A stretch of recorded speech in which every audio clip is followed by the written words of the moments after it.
nisso. Em termos do debate sobre o etnocentrismo e o relativismo cultural, eu defendo que é um equívoco considerar-se etnocêntrica a transmissão universalizada da ciência e da arte pela escola, e que é também um equívoco considerar-se que o relativismo cultural favoreça o livre desenvolvimento dos indivíduos. Não se trata de propor uma volta ao iluminismo, assim como não se trata de uma aceitação ingênua da forma capitalista de acumulação da riqueza e sua correspondente concepção de progresso social. Para escapar à armadilha contida na opção entre etnocentrismo e relativismo cultural, é preciso adotar-se a perspectiva da superação do capitalismo. E no campo educacional, é preciso enfrentar alguns desafios. O primeiro deles é o da análise dialética entre a natureza contextual da produção do conhecimento e a validade universal, em grau maior ou menor, do conhecimento como produto. O conhecimento é sempre produzido num determinado contexto histórico específico. Isso não quer dizer, porém, que o seu produto, o conhecimento como produto, não possa vir a ter um valor universal.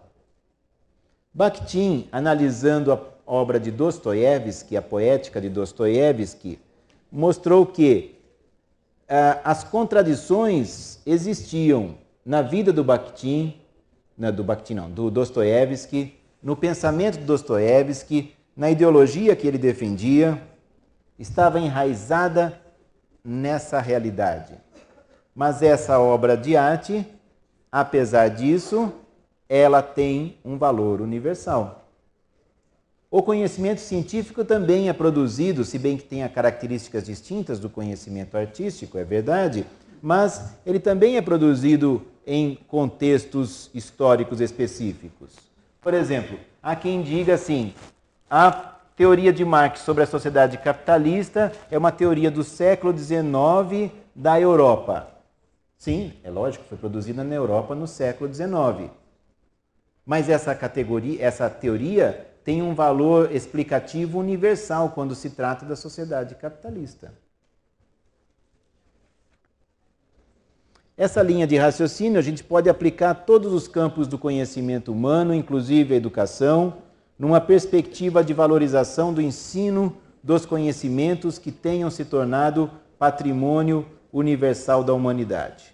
Não quero eu afirmar que seja fácil definir o que constitua parte do patrimônio universal da humanidade. É uma discussão difícil, espinhosa, polêmica, mas nós não podemos fugir a ela. Se nós fugirmos a essa discussão, nós estaremos fugindo a algo essencial para a educação escolar.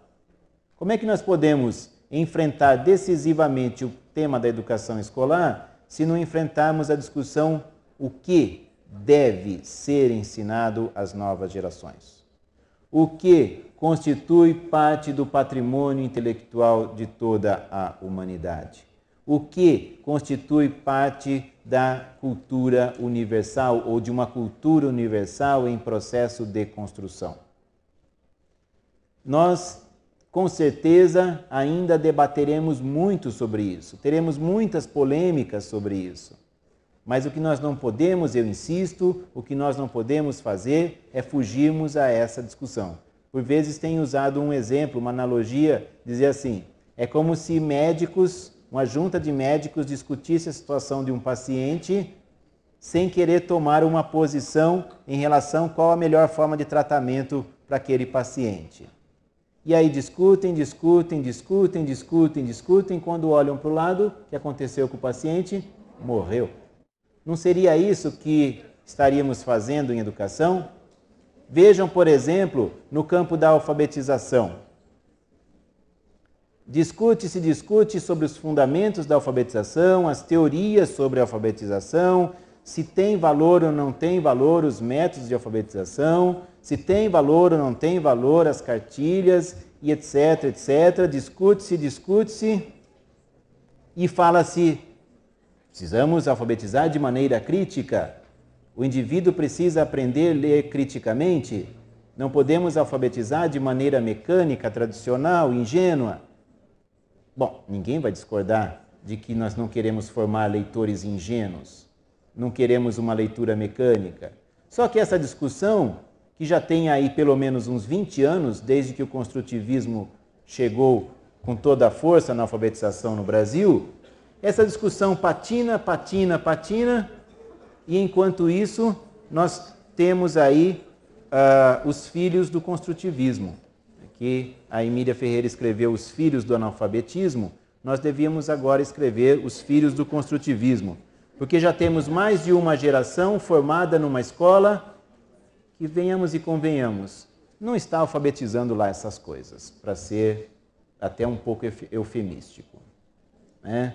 Então, se queremos alfabetizar criticamente, muito bem, mas nós até sabemos como alfabetizar criticamente, nós continuaremos a alfabetizar mal ou a não alfabetizar? É preciso aprender a ler criticamente, mas às vezes eu fico com a impressão que o foco recai muito sobre o criticamente e pouco sobre o ler. É preciso ter uma visão crítica das ciências, mas para ter uma visão crítica das ciências é preciso dominar o conhecimento científico, senão a gente não tem visão crítica de coisa nenhuma. Outro desafio a ser enfrentado num processo de superação das pedagogias relativistas é o da questão da objetividade do conhecimento, em especial do conhecimento científico.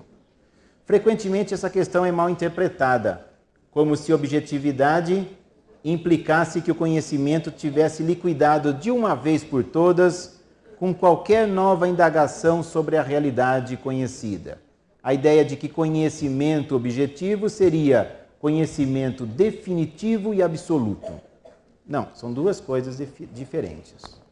A objetividade do conhecimento é um processo social, histórico. Ela não é alcançada de uma vez por todas. E nem é alcançada por um único indivíduo. A objetividade do conhecimento é alcançada ao longo do processo histórico de toda a humanidade. Mas uma coisa é afirmar que a objetividade do conhecimento seja uma conquista histórica lenta, penosa, cheia de contradições e retrocessos. Outra coisa é afirmar que a objetividade do conhecimento não seja possível. A objetividade do conhecimento é possível e necessária. Quem não tem interesse nessa objetividade é a burguesia. A classe trabalhadora tem interesse na objetividade do conhecimento. Um terceiro desafio é o da compreensão da dialética entre o abstrato e o concreto. Ou melhor, a compreensão do papel das abstrações como mediação no processo de apropriação do concreto pelo pensamento. Em um texto que o título é Anatomia do Homem, a Chave da Anatomia do Macaco, eu desenvolvi uma análise da dialética em Marx e em Vygotsky e procurei extrair daí contribuições e implicações para a educação escolar. Uma das críticas mais inconsistentes, no meu entender, feitas pelas pedagogias relativistas aos conteúdos escolares é de que esses conteúdos seriam, em geral, muito abstratos, como se as abstrações fossem algo a ser evitado na formação das pessoas, na educação das pessoas e na vida das pessoas, como se a abstração fosse uma coisa negativa, uma coisa a ser evitada.